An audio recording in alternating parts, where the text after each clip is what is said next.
En 1960, il y avait seulement 3 milliards de personnes dans le monde. Aujourd'hui, en 2019, ce nombre s'est envolé, atteignant environ 7,5 milliards. Avec une population aussi énorme, il peut parfois être difficile de penser l'humanité comme un ensemble d'individus, plutôt que comme une foule gigantesque. Mais ces nombres ne font pas tout. À travers toute l'histoire, il y a eu des hommes et des femmes qui se sont distingués de cette foule.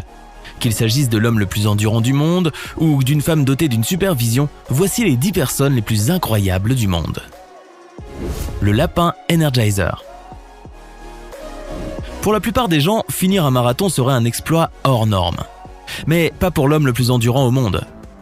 On dit que James Lawrence est l'homme le plus endurant à l'heure actuelle. Il a participé au nombre impressionnant de 50 courses Ironman en 50 jours, en 50 États. Au cas où vous ne le sauriez pas, une course Ironman n'est pas vraiment à la portée de tous. Il s'agit d'un triathlon, avec 3 km de nage, suivi par 150 km de vélo, et pour finir, une course à pied de 40 km. Et Lawrence ne s'est pas contenté de le faire 1 ou 2 fois. Il l'a fait pendant 50 jours consécutifs tout en voyageant à travers son pays. Cela représente 6 heures sur un vélo et 3 à 4 heures de course à pied par jour. Pour ce qui est de la natation, cela lui prenait habituellement 2h20. Cela signifie qu'il faisait du sport 11 à 12 heures par jour, en plus du temps de trajet nécessaire pour l'emmener vers la prochaine étape de son parcours. Ces courses sont tellement intenses que la plupart des gens s'y effondrent après une seule d'entre elles, ou 2 tout au plus. Mais Lawrence est allé jusqu'au bout de son projet, chaque jour pendant 1 mois et demi. Monsieur Mange-Tout. Michel Lolito était un performeur français connu pour son appétit vorace. Mais il ne ressemblait en rien à un participant de concours de hot-dog. Lolito s'était fait un nom en faisant le pari auprès des foules d'avaler tout rond des objets qui auraient tué n'importe quel autre être humain. Cela comprenait des vélos, un caddie, un chandelier ou même un berceau. Il avait commencé à manger des objets étranges alors qu'il n'était qu'un enfant et s'était mis à se produire publiquement en 1966 à l'âge de 16 ans.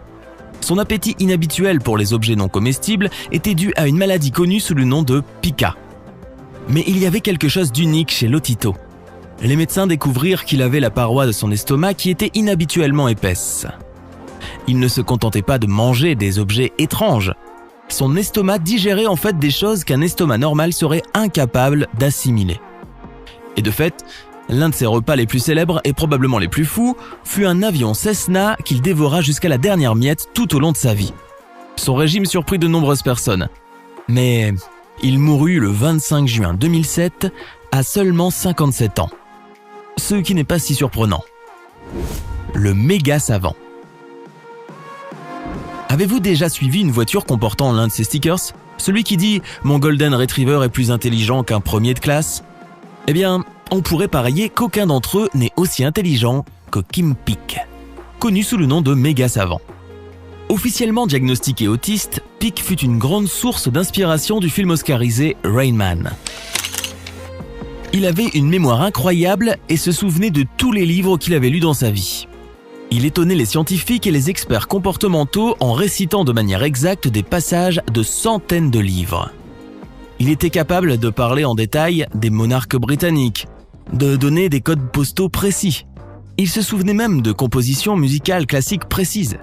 D'après son père, il était capable de citer des livres qu'il avait lus à l'âge de 16 mois. Il mémorisait des livres entiers en ne les ayant lus qu'une fois. À l'âge de 3 ans, il utilisait déjà couramment le dictionnaire pour développer son vocabulaire. Une fois qu'il avait terminé un livre, il le retournait pour marquer son accomplissement et garda cette habitude toute sa vie. L'œil de lynx. Le terme d'œil de lynx est utilisé pour décrire une personne dotée d'une vision exceptionnelle, même si on l'utilise habituellement de manière figurative. Pour Veronica Seider, néanmoins, cette expression prend un sens assez littéral. Seider a attiré l'attention du monde entier grâce à sa vision nettement supérieure à la moyenne. On a habituellement une vue de 20 sur 20 et on peut voir parfaitement clairement à 6 mètres devant nous s'il n'y a rien qui bloque notre vue. Mais la vue de Seider a été mesurée à 20 sur 2, ce qui veut dire qu'elle serait capable de percevoir le même niveau de détail à 1,6 km. Cela représente 26 fois la distance à laquelle un être humain normal peut voir. Elle pouvait même reconnaître des gens et des détails à des distances auxquelles n'importe quelle autre personne distinguait à peine les couleurs. Elle voyait si bien que lorsqu'elle regardait la télévision, elle pouvait voir des pixels de couleurs dans leur individualité à l'écran. Imaginez-vous à quel point cela serait cool de regarder Big Bang Theory en percevant chacune des parties dont serait composé Sheldon. Flexi Girl. De nos jours, la plupart des gens peuvent à peine toucher leurs orteils. Mais même le meilleur des profs de yoga pourrait pâlir face à Sophie Dossi. C'est déjà une superstar d'Instagram au jeune âge de 15 ans. On dit que c'est l'être humain le plus souple au monde. Cette jeune gymnaste et trapéziste est connue pour ses exploits extraordinaires. Non seulement elle peut se retourner sur elle-même, à l'envers, tout en versant du thé avec ses pieds, mais elle est également capable dans la même position de peindre ses propres orteils. Elle est aussi très forte et a déjà réalisé plusieurs cascades au cours desquelles elle projetait son corps sur un bloc de bois ou même la tête d'une autre personne.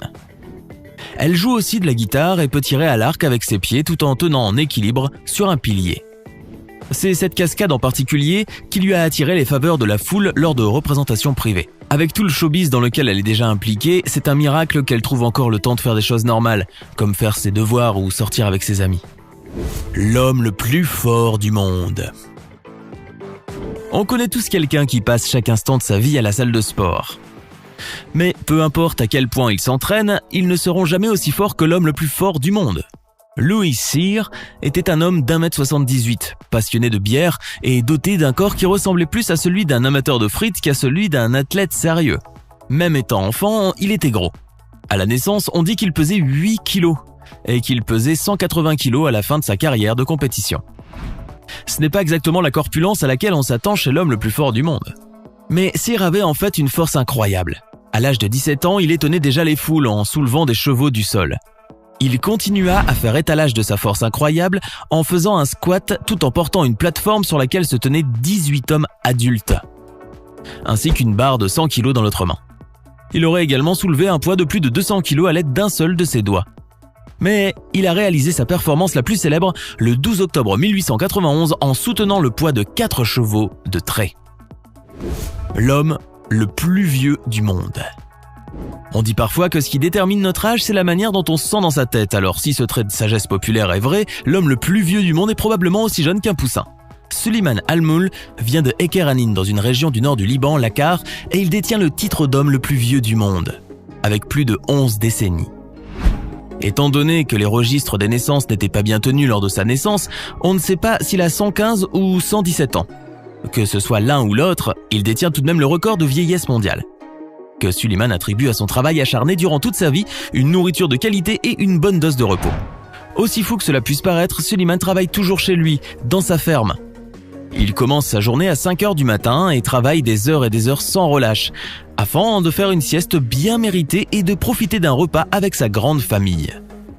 En effet, Suleiman a plus de 300 descendants, avec 12 enfants à son actif. Le plus vieux a 75 ans, alors que le plus jeune a 5 ans. Eh oui, cet homme, vieux de plus d'1 siècle, ne se contente pas de continuer à travailler plus tous les jours que la plupart des gens, il a également engendré un enfant à plus de 100 ans. L'enfant prodige.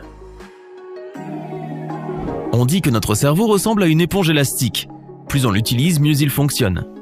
Alors peut-être que le fait que Kim Hong-young, professeur en Corée du Sud, ait été élevé par 2 parents eux-mêmes professeurs, a à voir avec l'intelligence incroyable qu'il a manifestée dès son enfance. À l'âge d'1 an, il connaissait tout l'alphabet coréen ainsi que 1000 caractères chinois.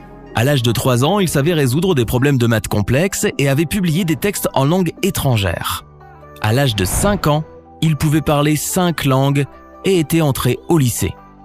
À l'âge de 8 ans, il commençait l'université et finit par travailler pour la NASA. Il a passé 10 ans à travailler pour un programme spatial avant d'en avoir assez et de rentrer chez lui. Aujourd'hui, il enseigne la physique à l'université et est très heureux de sa vie actuelle. L'homme venimeux. Les serpents. Certains les adorent, d'autres les détestent, mais Tim Fried, connu sous le nom de l'homme venimeux, en est totalement obsédé. À tel point qu'il s'est immunisé au venin en laissant des serpents mortels le mordre, à plusieurs reprises. Et vous est-il déjà arrivé de vous laisser attraper par un serpent pour faire avancer la science ? Il y a beaucoup de monde qui pense que Fried est tout simplement fou. Mais il a des soutiens dans la communauté scientifique. Il y a en fait plusieurs médecins qui étudient la résistance étrange de Fried au venin. Il laisse très fréquemment des serpents le mordre plusieurs fois, alors que cette morsure aurait tué n'importe qui d'autre. Ce qui explique qu'il soit toujours en vie, c'est qu'il a des niveaux d'anticorps très élevés contre le venin. En étudiant la manière dont son corps réagit à plusieurs toxines, les médecins en apprennent plus sur la manière dont ils pourraient soigner d'autres patients. Le dernier des samouraïs. Isao Machi est le genre d'homme qui a l'air sorti tout droit d'un film d'Hollywood. Il a appris à manier l'épée à l'âge de 5 ans et ne le regrettera jamais. Détenteur de plusieurs records du monde, ses capacités de maniement d'épée lui ont valu d'attirer une attention venue du monde entier. Machi est célèbre pour sa capacité à couper divers objets, qu'il s'agisse de melons ou de balles de tennis. Il n'a pas besoin de cible pour percevoir où sera situé l'objet. Il est en fait connu pour savoir découper des balles de revolver avec son épée grâce à la conscience qu'il a de l'espace autour de lui. Ceux qui l'ont observé faire ce tour disent qu'aucun d'eux n'aurait été capable de découper la balle de revolver, même si elle avait été maintenue immobile. Pourtant, Machi réalise cet exploit comme si de rien n'était, assurant qu'il ne s'agit là que de compétences qu'il a longuement travaillées. C'est ainsi que se termine notre liste des 10 personnes les plus incroyables du monde. Qu'en pensez-vous? Quelle personne avez-vous trouvé la plus intéressante? Dites-le nous en commentaire. Et si vous avez aimé cette vidéo, alors laissez-nous un like et abonnez-vous. Puis activez les notifications pour avoir la chance d'être le premier à être prévenu lorsque nous publions du nouveau contenu. Merci d'avoir regardé cette vidéo et à très bientôt.